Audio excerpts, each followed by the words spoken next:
atau penambahan fitur itu harus dipastikan kalau fitur sebelumnya atau fitur yang sudah ada tuh nggak impact gitu kan. Nah itu biasanya kita ngelakuin regression testing. Nah regression testing ini biasanya update-nya itu apa ya?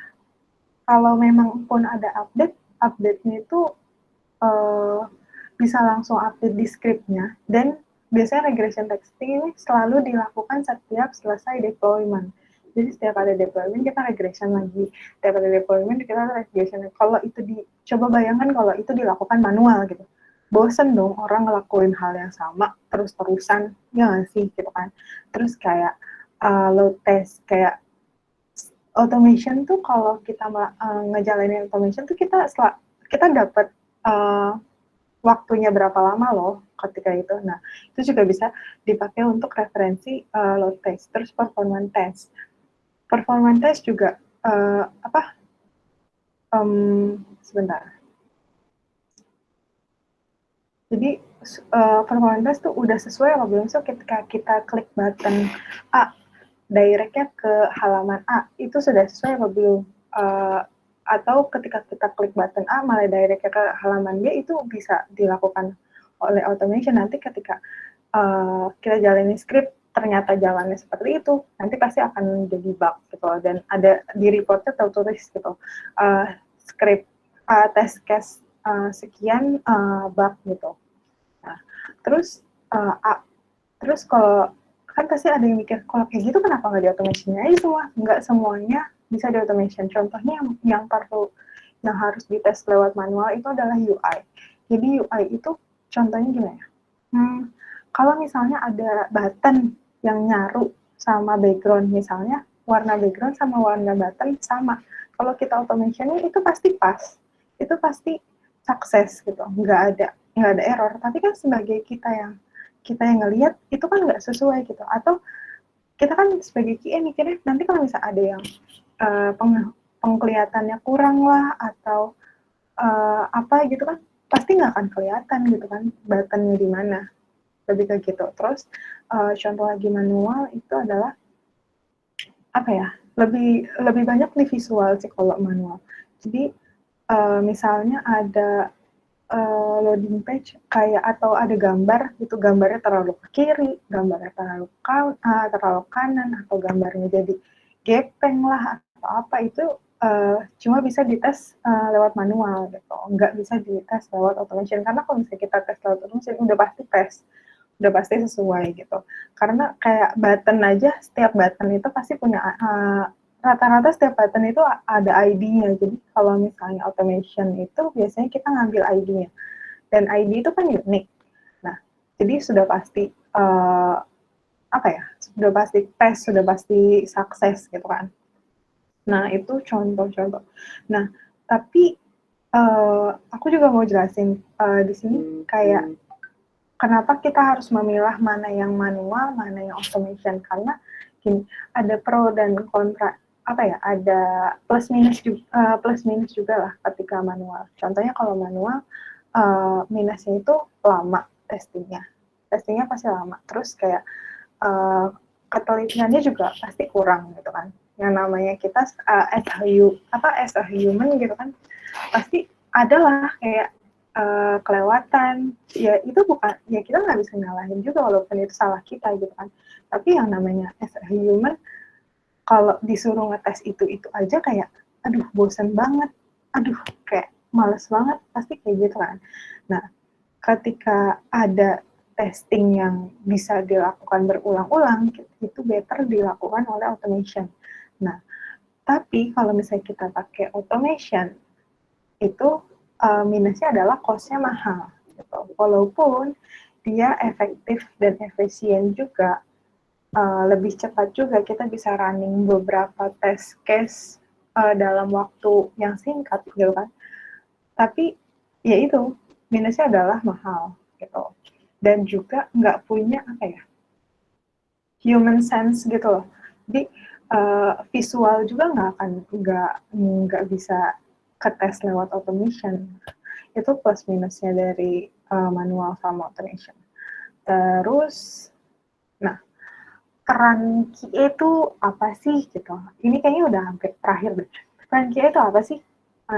Peran QA itu sudah pasti memastikan software atau aplikasi yang diciptakan oleh sebuah perusahaan dapat bekerja dengan baik. Dengan adanya itu udah pasti dong yang namanya kita sebagai QA atau last point sebelum sistem itu naik ke production, sebelum sistem itu dipakai oleh publik, kita harus benar-benar memastikan ini oke atau enggak. Kenapa kayak gitu? Karena kalau misalnya ada problem di production, orang yang pertama kali ditanya adalah QA-nya. Kenapa ini bisa kejadian? Ini sudah pernah dites apa belum? Kalau memang sudah pernah dites, mana dokumentasinya? Yang kayak gitu. Nah, terus dengan adanya, jadi seorang QA itu ya benar-benar harus memastikan kalau itu sudah oke gitu. Terus dengan adanya para QA, mereka akan memastikan lebih dahulu bahwa software benar-benar bisa bekerja sebelum dilempar ke publik. Ya, karena gimana ya? Apa ya? Karena ya itu yang tadi saya bilang gitu. Ketika nantinya ada apa-apa di production, orang yang pertama harus ngecek atau orang pertama yang akan dikontak itu adalah seorang QA gitu. Pasti ditanya, ini ada problem nih, bisa tolong dicek nggak? Bisanya kayak gitu. Nah, ya, dan kita juga harus ngasih pertanggungjawaban kok bisa kena, bisa kejadian kayak gitu. Nah, makanya seorang QA juga harus punya dokumentasi yang banyak sebenarnya. Jadi setiap tes yang dilakukan itu harus ada dokumentasinya. Ketika itu fungsinya untuk apa? Jadi ketika kalau misalnya kita ditanya, ini kok bisa kejadian? Kita bisa bilang ini sudah pernah kita tes, tapi memang ada not di sini. Jadi ketika proses ini kita masih belum bisa. Ini akan diperbaiki di next fiturnya seperti itu. Kita juga harus punya catatan-catatan seperti itu sih. Nah, yang terakhir ini cerita pengalaman as a QA. Sebelumnya kayaknya dari tadi aku ngobrol nih, pengen nanya dong, di sini ada nggak sih yang pernah jadi QA? Boleh dong ya nanya gitu. Ada nggak sih yang pernah jadi QA atau pernah ngetes aplikasi lah, walaupun entah itu full time, entah itu internship atau freelance gitu. Ada nggak sih yang pernah? Tapi pengalaman aja gitu, ngetes aplikasi-aplikasi yang kalian download gitu. Ada yang pernah nggak sih di sini? Yuk, mungkin yang udah pernah bisa open mic, boleh cerita. Mungkin pernah freelance, ngerjain project, jadi developer sekalian jadi QA kan. Bintang pernah tuh. Iya, Bintang.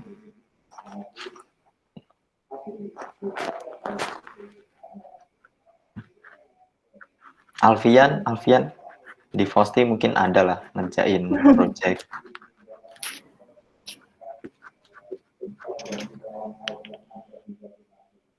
Belum ya, jadi ya udah deh.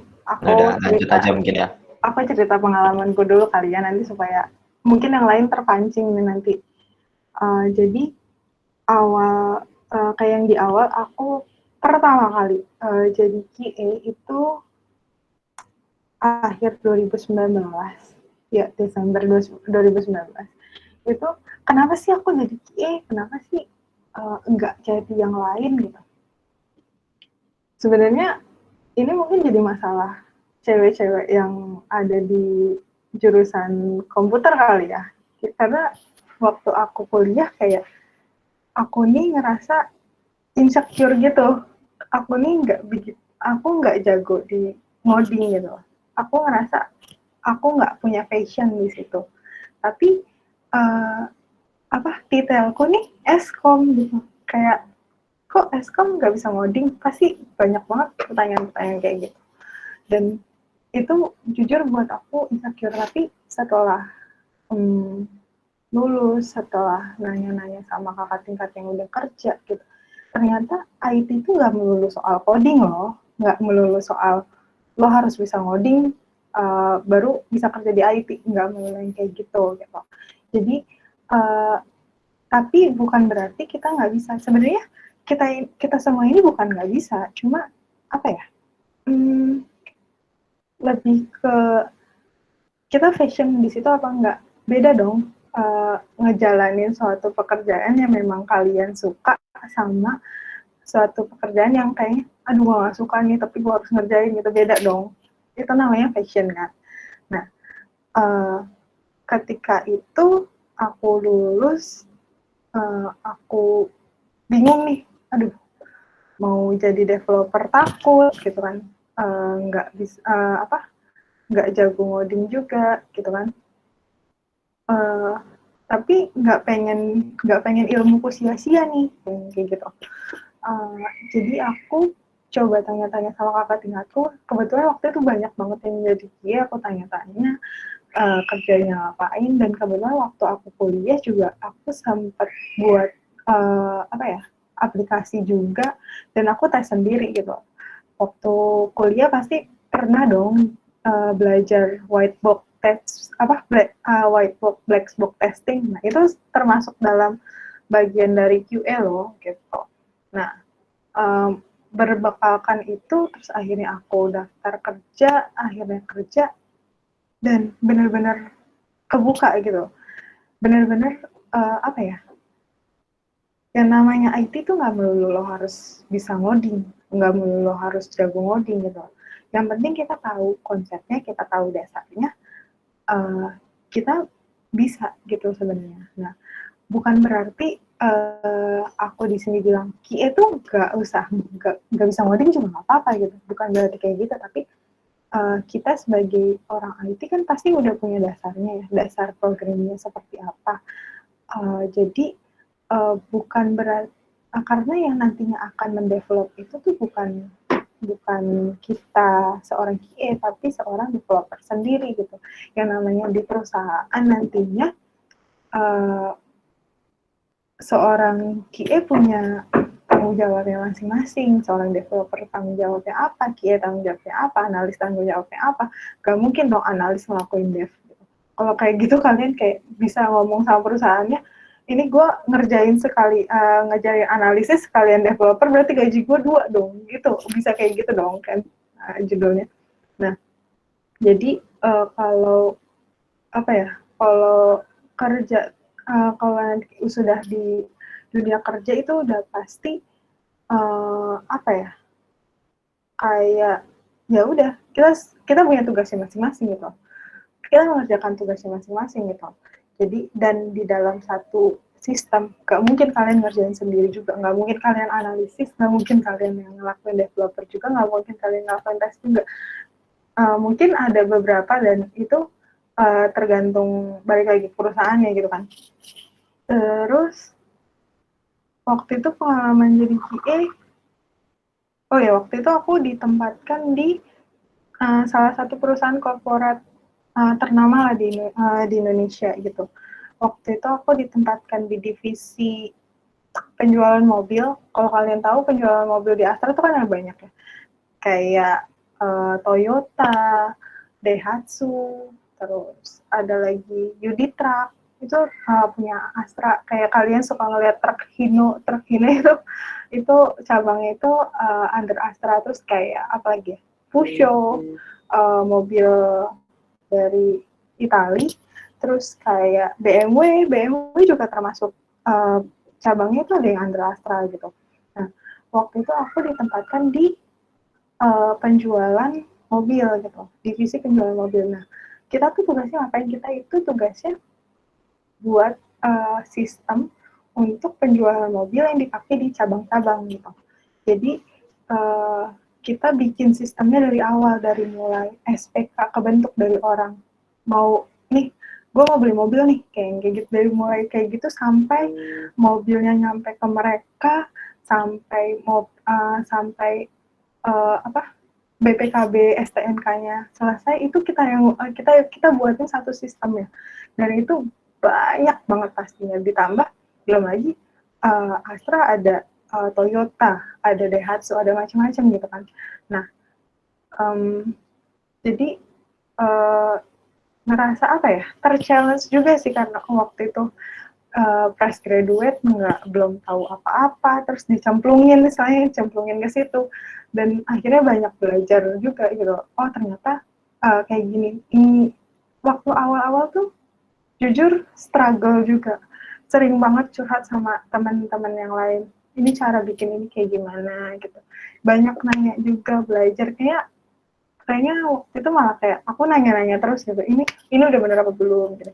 Jadi kalian nggak usah takut kayak itu harusnya ngapain sih gitu, takut gitu, nggak usah yang kayak gitu. Apa ya, kalau memang kalian merasa fashion, kalian punya apa ya, kalian punya sense yang kayaknya gue seneng nih kalau misalnya ngetes sesuatu, atau kasarnya gini, kayak gue suka deh nyari kesalahan-kesalahan orang, kayaknya kalian cocok buat jadi QA deh gitu. Nah apa, dan bukan berarti kalian harus jago juga sih sebenarnya, karena mau sejago apapun, mau sepintar apapun, ketika kalian masuk sebuah perusahaan pasti akan diangkat anak baru yang belum tahu apa-apa gitu, jadi pasti akan diajarin juga, jadi nggak usah takut juga. Nah mungkin itu kali ya, kalau jadi cerita setahun kemarin itu aku masuk ke dalam development team, jadi ya ngerasain testing fitur, ngerasain user acceptance test gitu, UAT, ngerasain gimana belajar juga gimana caranya berhadapan sama user, belajar juga gimana caranya nanggepin user, ketika user banyak maunya kita harus kayak gimana gitu, ketika user feedbacknya udah keluar dari kebutuhan di awal, kita harus nanggepin kayak gimana, itu benar-benar kayaknya nggak bisa kalian dapetin ketika kuliah, kalian harus dapetin itu ketika nanti kalian sudah mulai bekerja, dan nggak usah takut. Jujur aku dulu adalah, mungkin teman-temanku dulu bilang kalau misalnya aku orangnya grogian, kayak waktu UAT pertama kali aja kayak aku gemeteran gitu ngomongnya, takut, kayak ngerasanya kayak ini gue masih sedang skripsi apa mau apa sih kayak gitu. Tapi setelah berapa kali UAT, setelah berapa kali menjalani itu, kayak oh ya udah tahu gitu, dan udah merasa oke, aku passion di sini. Walaupun kayak aduh capek banget ngetesin satu aplikasi, banyak banget yang harus ditesin gitu kan, terus kayak apa jadi orang yang paling diburu-buru, kita tuh itu pasti jadi last point, dimana orang yang paling sering ditembak, kapan nih bisa naik, kapan nih kelar, kapan kelar tesnya, kapan bisa UAT, itu pasti banget. Dan apa ya, ketika sudah capek sama itu, nanti sudah naik production, bisa dipakai orang banyak, minim bugnya, itu kayak kepuasan tersendiri buat aku gitu. Jadi kayak apa ya, terbayarkan aja gitu semua capek yang udah aku lewatin gitu, ketika itu naik production minim bug dan bisa live, itu nggak perlu hotfix, nggak perlu rollback, itu kayak wah ternyata bisa loh nyampe ke sini gitu. Lebih kayak gitu. Nah kalau sekarang di perusahaan yang sekarang itu aku masuk ke dalam tim operation. Oh ya, mungkin aku mau cerita juga kalau misalnya dalam satu sistem, satu aplikasi lah gitu. Itu biasanya kita ada development team, ada operation team gitu. Kenapa harus dibuat seperti itu? Karena biar tim biasanya perusahaan-perusahaan sekarang itu sudah menerapkan metode agile. Agile itu jadi kayak biasanya kita ada sprint, setiap sprint itu kayak 2 minggu sekali. Nah setiap sprint itu pasti ada goalnya. Dalam sprint ini orang si QA akan melakukan apa, goalnya apa, gitu kan. Terus next sprint lagi QA mau ngelakuin apa, goalnya apa di next sprint ini. Itu akan terus-terusan. Dan itu biasanya dilakukan sama tim development gitu. Kenapa dilakukan seperti itu? Supaya tersistematis gitu. Fitur yang mau dinaikinnya apa sih di sprint ini? Supaya kayak template project timeline projectnya tuh sesuai gitu sama yang udah dibuat perjanjiannya sama user di awal. Nah, terus fungsinya operation buat apa? Nah, operation ini lebih ke ketika sudah ada sistem yang di production gitu. Nah, biasanya kita lebih ke ngatasin itu gitu. Jadi ketika ada problem, apa yang harus kita lakuin, kita debug gimana, kita cari tahu permasalahannya apa yang harus diubah seperti itu. Nah, kenapa nggak dikasih ke tim developer aja, kan mereka yang bikin, berarti kan mereka yang lebih tahu gitu. Nggak bisa kayak gitu, karena kalau misalnya kita ada problem, kita kasih ke tim developer, pasti itu timeline-nya bakalan mundur dong. Fitur-fitur yang mau naik bakalan mundur. Kenapa? Karena sesuatu yang sudah ada di production dan problem itu prioritasnya akan lebih tinggi daripada yang lain gitu. Pasti akan langsung dikerjakan, harus dikerjakan dulu gitu. Nah, makanya di situ ada tim operation. Tapi yang aku rasain selama beberapa lama ya jadi tim operation gitu, kayak baru beberapa bulan ini ngerasain bener-bener apa ya, lebih diasah analisanya aja. Jadi kayak lo harus bisa menganalisa ini problemnya di mana. Lo harus cari tahu ini apa yang mesti diubah gitu. Nah, dan dengan waktu yang sesingkat mungkin, karena itu problem di production, nggak mungkin dong orang kayak kita lama-lamain. Misalnya contohnya gini, aku melakukan transfer uang ke Bank Lori gitu, tapi ketika aku lakuin transfer ternyata servernya down contohnya, atau kena time out atau apalah. Nah, sementara di aku sudah ke charge nih, sudah ke nilainya sudah berkurang gitu kan. Nah, tapi uangnya ini nggak masuk ke Bank Lori. Nah, itu kan termasuk problem ya. Nah, jadi kita harus cari tahu ini cara mengatasi ini kayak gimana. Jadi kita kalau tim operation tuh lebih ke harus tahu way out sementaranya sama way out permanennya apa. Nah, pasti kayak ada pertanyaan juga, kalau tim operation kalau nggak ada problem berarti nggak kerja dong, yang nggak yang kayak gitu, karena kan suatu problem kan kita kadang suka kasih way out sementara. Nggak bisa dong kita kasih way out sementara terus, kayak way out sementaranya tembak DB, nggak bisa dong kita nembak DB terus, itu kan dibilang sistemnya nggak berjalan dengan baik gitu kan. Nah, makanya setelah kita lagi lowong nih, biasanya kita ngelakuin analisa lagi untuk problem-problem yang ada, harus kayak gimanain, apa yang mesti diubah. Nanti kalau kita sudah dapat itu, kita baru kasih ke tim developer sama project manager. Jadi kita punya temuan ini nih, kayaknya perlu diperbaiki di sisi ini gitu. Nah, nanti si project manager akan mikir nih, oh ini perlu menjadi prioritas keberapa gitu, dan bisa naik kapan, bisa ditesting kapan gitu sih. Itu sih mungkin ya dari aku. Kayak kalau tentang operation Bang Lori juga bisa cerita kali ya. Ini balor aman? Oh udah, oke. Gitu. Oke. Udah deh Bang. Gimana? Oke. Thank you Mbak Jiha. Thank you. Penjelasannya sangat meluas, jadi teman-teman bisa ngerti yang sebelumnya nggak pernah ngerti apa itu QA dan gimana cara kerjanya, jadi lebih dapat banyak insight. Tadi Mbak Jiha udah ngejelasin tentang definisi QA sendiri, pengertiannya, lalu QA engineer itu apa sih, serta beberapa skillnya, antara lain ada testing mindset, functional analysis, process improvement, performance testing, security testing, terus user acceptance test, dan lain sebagainya. Nah, karena waktunya sudah mau mepet, teman-teman yang mau bertanya langsung aja nih, bertanya aja. Silahkan. Langsung mic aja, nggak apa-apa.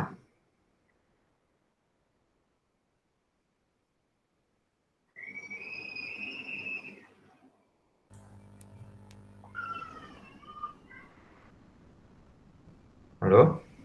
Ini ada orangnya nggak nih? Jangan-jangan AFK. Kita udah pada mau nyari takjil kali ya, Bang Lori? Iya. Kok ada? Boleh, silakan Gus. Sebenarnya tadi setelah Mbak Najiha menjelaskan kan, itu kayak relate banget apa yang terjadi yang aku alami sih, kayak kayak kalau misal ini diterapin di tempat saya kerja itu kayak bantu banget tuh. Kayak sekarang kan kayak ini lebih curhat sih. Jadi kayak banyak hal yang nggak ada operation, nggak ada development. Jadi kalau misalkan satu di tempatku itu kayak satu proyek, dia yang jadi sistem analis, dia yang jadi developer, dia yang jadi QA, dia yang jadi misalkan ada problem, ntar dia yang mengatasi.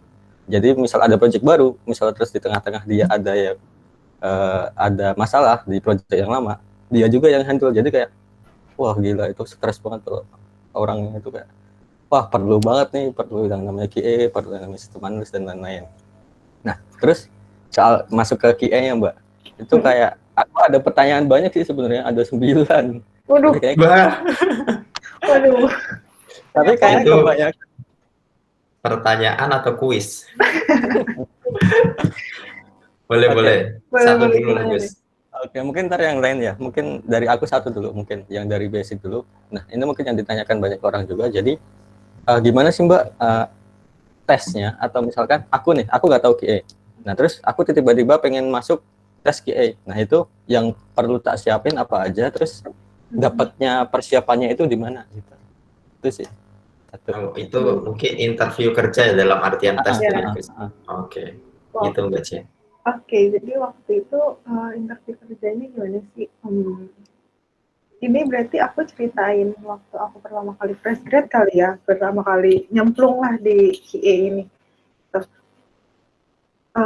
dites juga terkait codingan, itu dites juga kayak, wah, tapi nggak yang codingan yang benar-benar sulit gitu, kayak dasar aja, benar-benar dasar. Jadi kan ya kalian seorang QA mau ngetes aplikasi ya harus punya dasarnya dong gitu. Nah itu dites, terus kayak database, ngetes database, terus analisa juga, ada pertanyaan-pertanyaan analisa juga, pertanyaan-pertanyaan kayak psikotes kayak gitu, itu juga ada gitu. Terus kayak lebih dikasih apa ya, case kalau misalnya nanti ada kayak gini, kalau kalian apa sih yang perlu dites mungkin gitu. Waktu itu aku ditanya sama usernya, kalau kita mau buat sistem ini nih, kira-kira kamu ngetesnya kayak gimana sih? Apa sih yang perlu dites? Nah, walaupun kita nggak punya ilmunya, tapi kan kalau seseorang yang memang apa ya, passion di bidangnya, pasti tahu dong, maksudnya kayak login nih. Contohnya kalau misalnya login, ngetesnya apa sih? Ngetes positive flow-nya ya pasti masukin emailnya yang benar, masukin passwordnya yang benar, terus login berhasil. Contoh negatif case-nya kayak kita masukin emailnya yang benar, terus passwordnya kita salah, seharusnya expected result-nya adalah berhasil gagal login gitu kan. Nah itu sudah termasuk dalam QA gitu. Waktu awal aku kerja ditanyain kayak gitu kayak gitu. Terus kayak kalian ditanyain kalian pernah apa aja. Biasanya kalau preskit tuh ditanyain soal skripsinya kayak gimana, ngejelasin skripsi, kayaknya lebih yang kayak gitu sih, Mas, waktu itu. Gitu. Gitu, Gus. Ada pertanyaan lagi, Gus, atau masih belum, masih kurang Tadi terkait pertanyaan sama? Gimana? untuk yang satu tadi pertanyaan yang tentang tesnya tadi berarti lebih ke coding, lebih ke apa ya? Seperti pas kuliah itu, pengalaman pas kuliah itu gimana dan dasar-dasar gitu. Oke, udah sih. Mungkin satu itu dulu mungkin buat yang Oke, thank you, Gus. Teman yang lain mungkin ada yang mau tanya nih. Masa nggak kepo?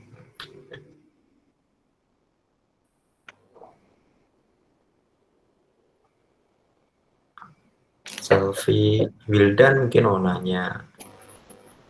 Kalau boleh tahu di sini orang-orangnya udah pada kerja atau masih pada kuliah ya, Bang Ori?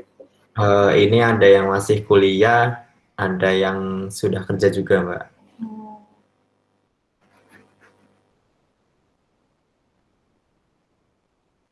Tapi, oh iya, masih ada yang kuliah. Mungkin ada yang masih SMA, kurang tahu aku. Gak apa-apa sih, kan bisa memulai lebih awal. Tuh, Lisa mau nanya tapi pertanyaan udah ditanyain Hamam. Wah, Hamam.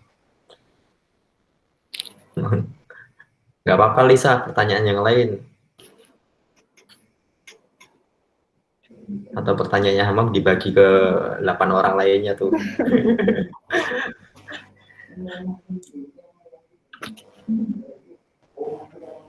Oh, Zaki. Silakan Zaki, open mic Zak. Ya, aku mau tanya terkait apa tadi untuk testing itu ya. Itu kan tadi ada yang manual sama yang automation itu Kak.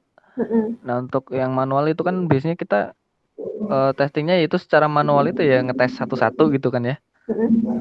Untuk automation itu biasanya toolsnya ada penyedianya atau dari QA itu buat sendiri gitu toolsnya.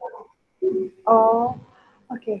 Kalau yang untuk automation itu kan banyak tools automation yang kayak contohnya mungkin pada baru dengar kayak contohnya Katalon, Selenium, terus Appium, termasuk Postman. Itu Postman juga termasuk dalam automation testing untuk ngetes API.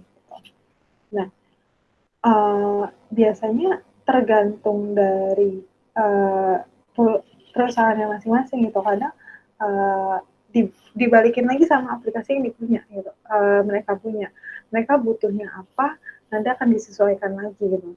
Apakah bisa pakai Katalon misalnya, efisien nggak pakai Katalon gitu, atau bisa pakai atau harus pakai Selenium atau harus pakai Appium yang bisa cepat gitu. Lebih ke gitu sih. Tapi untuk softwarenya sejauh ini pengalaman aku masih pakai software automation test yang ada sih gitu. Apakah menjawab atau belum menjawab? Cukup paham sih. Berarti intinya tergantung dari aplikasi yang akan dites itu base-nya itu apa gitu ya. Berarti contohnya kalau menggunakan web itu nanti pakainya apa, Selenium atau yang di scraping itu termasuk juga ya kayak? Scraping iya. Oh iya. Gitu. Nah, karena kan ada beberapa aplikasi juga yang nggak bisa pakai Katalon. Contohnya kayak aplikasi desktop gitu. Nah, itu ada beberapa yang nggak bisa pakai Katalon juga. Terus atau ada sebenarnya bukan beberapa sih, kayak nggak bisa semua fiturnya kita tes pakai Katalon contohnya gitu. Jadi benar-benar ngikutin dari apa ya aplikasinya tersebut gitu. Tergantung aplikasinya sendiri, kita perlunya apa ya sesuaikan sama keperluan gitu. Nggak apa ya, kadang juga ada misalnya kita punya aplikasi aplikasi app-nya, kita juga punya aplikasi website-nya. Ada juga yang kayak untuk aplikasi webnya kita pakai tools yang berbeda, untuk aplikasi aplikasi apps kita pakai tools yang berbeda, itu juga kadang ada yang kayak gitu juga gitu. Jadi tapi di mana kita menentukan itu pakai apa, sebenarnya balik ke tim QA yang menentukan gitu. Jadi ketika proses analisa ini, oh kayaknya testingnya perlunya pakai ini, oh kayaknya testingnya perlu pakai ini, kayak gitu sih. Gitu Jack, gimana Zaki? Masih ada yang ganjel atau udah cukup paham? Cukup paham sih, cukup paham. Mungkin ada dari yang lain, teman-teman mau ada yang nanya. Siap, thank you Zaki pertanyaannya. Teman-teman yang lain? Yuk nanya nih, sama tahu yang bentar lagi lulus, ingin berkarir di quality assurance, boleh banget, mumpung ada Mbak Najiha nih. Tapi aku nggak jarang juga loh dapat omongan kayak gini Bang Lori, kayaknya QA itu rata-rata cewek ya, karena cewek tuh selalu nyari kesalahan orang gitu. Biasanya suka digituin juga gitu, karena cewek itu hobinya nyari kesalahan orang gitu. Terus mikir, mungkin ada relate juga, atau ya nggak tahu lah, itu cuma bercandaan doang sih sebenarnya. Nggak asik nih, bawa stigma. Tapi ya Kalau aku perhatiin sih memang kadang-kadang QA itu rata-rata cewek sih gitu. Ya entah karena itu atau memang fashionnya gitu kan.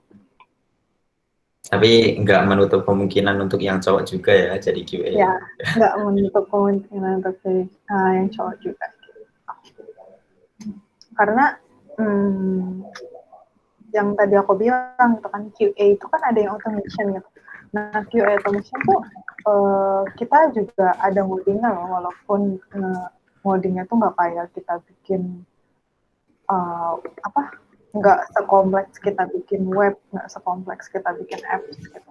Tetap ada ngodingnya gitu. Nah, biasanya yang cowok-cowok tuh wah minat nih gitu, karena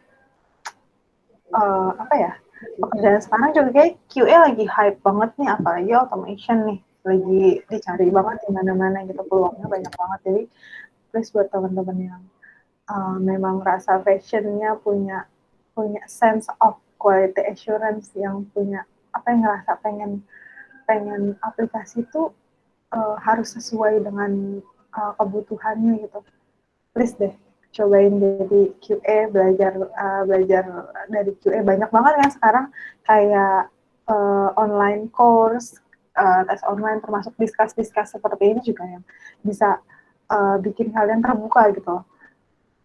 Kalau QA itu jenjang karirnya sekarang sudah sudah bisa dibilang besar gitu. Gitu.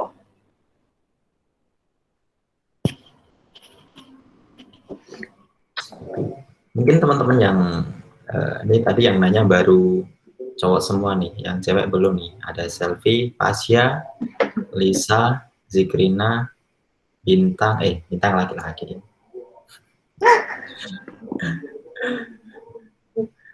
Oh, Zaki, mau nanya lagi, boleh Zaki? Ini tetap pertanyaannya mungkin nggak masuk ke QA ya kak ya, lebih ke general fresh grade aja. Oke. Aku kan juga termasuk fresh grade juga nih, baru selesai kemarin. Yang mau tanya ini tuh menghilangkan ketakutan sama ketakutan untuk mendaftar kerja gitu, atau untuk memulai karir. Itu kira-kira gimana ya caranya gitu? Mungkin teman-teman nanti yang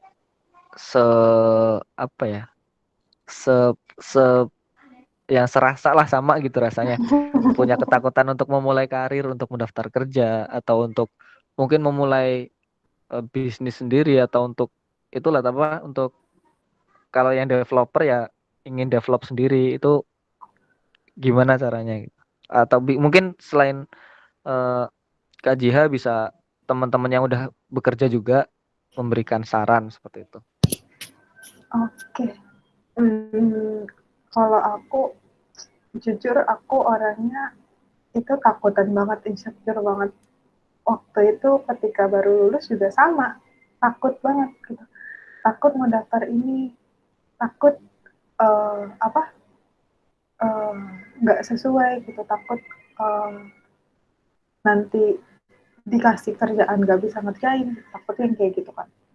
Tapi sebenarnya nggak perlu takut gitu, karena yang tadi aku bilang, sejago apapun orang itu, sebisa apapun orang itu, sepintar apapun orang itu, ketika kalian masuk ke suatu perusahaan, itu akan dianggap kalian nggak tahu apa-apa, kalian dianggap kayak bayi yang belum tahu apa-apa, karena setiap perusahaan tuh sistemnya beda-beda gitu. Even kayak bank, contoh bank A sama bank B pasti ada bedanya, nggak mungkin sama gitu. Walaupun misalnya ada seseorang atau ada yang sudah pernah pengalaman di bank atau punya ilmu lebih di bank, tapi tetap aja ketika dia masuk ke situ, dia akan belajar lagi di awal gitu. Jadi nggak usah takut, karena yang paling dicari sama R-nya itu adalah kalian mau atau enggak, kalian punya jiwa untuk pengen belajar atau enggak. Itu yang paling dicari sama orang-orang gitu. Bukan kalian jago atau enggak gitu, karena biasanya kalau orang pintar, kalau orang udah jago, dikasih tahu tuh malah susah gitu. Tapi kalau orang yang mau belajar, oh iya aku salah, oh iya ini seharusnya kayak gini, oh iya gitu. Lebih yang kayak gitu. Jadi nggak usah takut, nggak usah minder, coba aja gitu. Kalau apalagi kalau kerjaannya kayak entry level, kayak kan biasanya suka kalau di Kaliber atau di itu entry level gitu kan, walaupun tulisannya harus punya pengalaman minimal 2 tahun atau apa. Kalau judulnya udah entry level, kalian coba aja. Kalau kalian ngerasa requirement-nya cocok, kalian ngerasa ini sesuai ini sama gue nih, kayak ya udah coba aja gitu. Nggak ada salahnya, nggak perlu takut, karena yang tadi aku bilang, HR itu nggak nyari yang jago, HR itu yang nyari yang mau kerja, yang mau belajar gitu. Ketika kalian punya niat belajar yang besar, itu peluangnya juga akan besar gitu sih. Gitu Zaki. Jadi kalau kata Mbak Cia ya udah nyoba aja dulu. Iya benar. Apalagi siap. kalau di website kayak Kaliber ada yang entry level langsung daftar aja gitu. Iya. Kalau kata Mbak Cia. Gimana Zaki? Iya. Paham. Itu sih yang sebenarnya yang sering jadi pertimbanganku, itu ketakutannya ya mengenai experience gitu kan, minimal 2 tahun, 3 tahun gitu kan, kebanyakan seperti itu. Walaupun tulisannya junior programmer atau apa gitu lah. Gitu kan. Gak perlu takut, coba aja. Mulai dari besok kali ya, atau nanti malam nih. Kalian buka deh Kaliber, kayak kalian pengen jadi software developer nih, pengen jadi QA nih, coba aja cari. Terus kayak ada requirement-nya cocok, atau job desk-nya kayaknya sesuai nih sama yang aku mau. Gitu. Daftar aja gitu. Karena yang dilihat oleh HR, yang dilihat sama user nanti adalah bukan cuma kalian jago gitu, tapi kalian mau belajar. Ketika kalian udah bisa nunjukin, gue mau belajar banget nih, gue pengen kerja, pengen bisa berkontribusi dengan perusahaan ini, itu pasti akan jadi nilai tambah buat kalian. Walaupun kalian belum pernah jadi QA sebelumnya, belum pernah jadi software developer sebelumnya, belum pernah punya pengalaman, itu pasti bakal jadi nilai tambah buat kalian. Tuh. Oke, makasih Kak. Oke, thank you Zaki. Ada lagi teman-teman, mungkin satu pertanyaan lagi deh. Ini kan udah mau beduk bagi teman-teman muslim. Yuk, ini yang perempuan belum ada yang nanya nih. Boleh kali satu pertanyaan, biar nggak penasaran nanti. Belum tentu majelis IT ada lagi nih di waktu dekat. Boleh, Reza. Alah. Oke, boleh. Lama nggak nih? Kalau lama skip. Ini di Solo udah jam azan harusnya. Oh, ini rata-rata teman-teman dari Solo ya? Atau gimana Bang Ur? Iya. Rata-rata mungkin ada yang lagi nggak di Solo sih. Oke. Nih, dari berbagai penjuru dunia, Mbak. Gimana, Za? Silahkan, Za. Enggak, suaramu nggak kedengeran.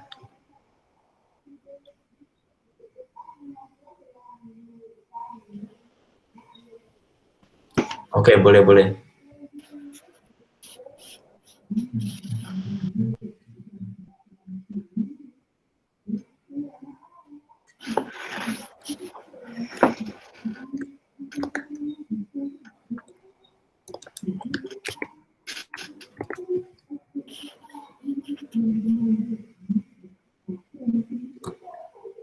Message. Oh ya, ini teman-teman, aku mohon izin untuk merekam video conference-nya ya.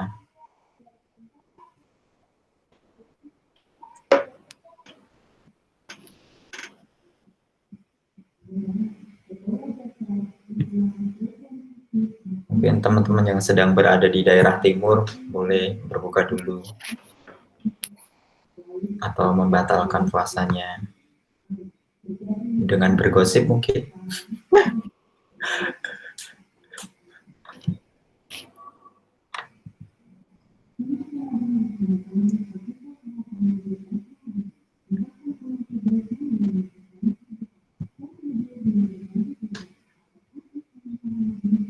kalau teman-teman ada yang mau jadi pemateri juga boleh langsung aja nanti ngechat. Oh, ini ada pertanyaan Reza nih.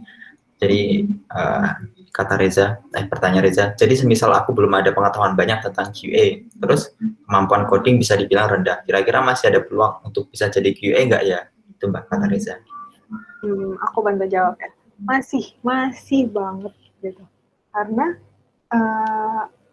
ketika Reza nih punya kemauan untuk belajar gitu, itu pasti banyak banget peluang di depan itu. Jujur aku juga waktu mungkin Reza ini adalah aku ketika awal kerja waktu itu, kemampuan codingku juga masih dibilang biasa aja, rendah gitu. Terus pengetahuan tentang QA ku juga ya sebatas ngetes aplikasi sendiri gitu, aplikasi yang aku buat sendiri, terus aku tes sendiri gitu kan, hanya sebatas itu. Dan sebatas dengar dari orang kalau QA tuh ngetes, cuma sebatas itu, tapi buktinya aku bisa loh gitu. Jadi lebih ke di mana kalian punya kemauan, kalian mau belajar, niat semangat belajar kalian tinggi, itu pasti ada jalannya gitu. Dan yang tadi aku bilang lagi adalah HR tuh nggak melulu nyari yang jago gitu, nggak melulu nyari yang pintar, nggak melulu nyari yang hebat, udah jago QA gitu, nggak melulu nyari yang kayak gitu. Ketika kalian mau belajar, kalian mau mau explore gitu, itu pasti punya peluang yang banyak banget, punya bisa jadi QA gitu, nah, bisa juga nantinya jadi profesional juga gitu. Atau bisa nantinya jadi lead of QA atau managerial of QA, itu bisa banget gitu. Gitu, jadi bisa. Asal mau ada kemauan kalau kata Mbak Jihan. Kalau skill mah bisa diasah. Gitu, Za. Reza, cukup?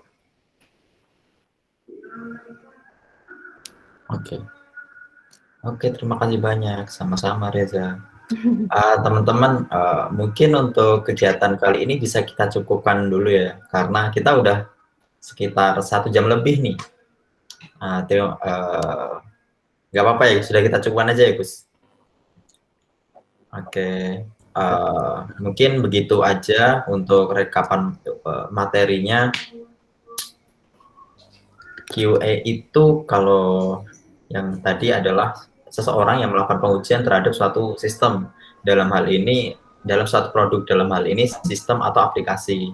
Dan QA itu skill yang dibutuhkan antara lain ada testing mindset, functional analysis, process improvement, performance testing, security testing, user acceptance test. Pun QA sendiri punya life cycle-nya sendiri nih, yang disebut STLC atau software testing life cycle. Ada beberapa tahapan. Yang pertama ada requirement analysis, lalu ada planning, development, test execution, yang terakhir maintenance. Jenis QA sendiri ada yang manual dan automation. Yang manual itu seperti yang biasa dilakukan oleh mungkin teman-teman ketika menguji aplikasi buatan orang lain atau mencoba-coba aplikasi. Sedangkan untuk automation itu dilakukan secara mandiri oleh sistem karena kita sudah bikin script untuk automasinya. Toolsnya antara lain ada Selenium, ada Apio, juga ada Catalog.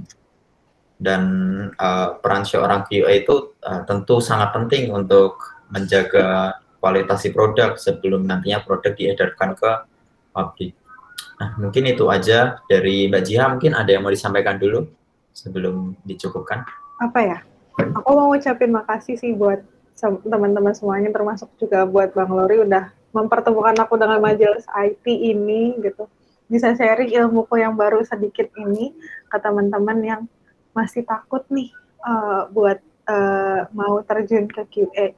Jadi buat dari aku semangat aja, coba aja, nggak ada salahnya buat kita coba, nggak usah takut kayak gagal. Kalau kalian gagal, kalian coba lagi, kalian gagal, kalian coba lagi, karena pasti akan ada jalan yang nggak mungkin kalian nggak bisa, karena ketika kalian gagal di satu, pasti ada ilmu yang bisa kalian ambil untuk next-nya, seperti itu sih. Jadi please coba aja.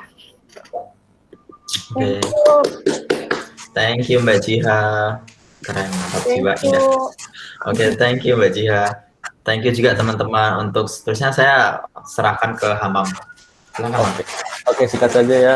Mumpung udah buka, terima kasih kepada teman-teman. Terima kasih juga kepada Mbaknya Jiha yang benar-benar bermanfaat. Semoga kita bisa dipertemukan lagi ke depannya. Itu aja singkat, udah buka. Terima kasih. Assalamualaikum warahmatullahi wabarakatuh. Waalaikumsalam warahmatullahi wabarakatuh. Selamat berbuka teman-teman. Bye bye. Thank you.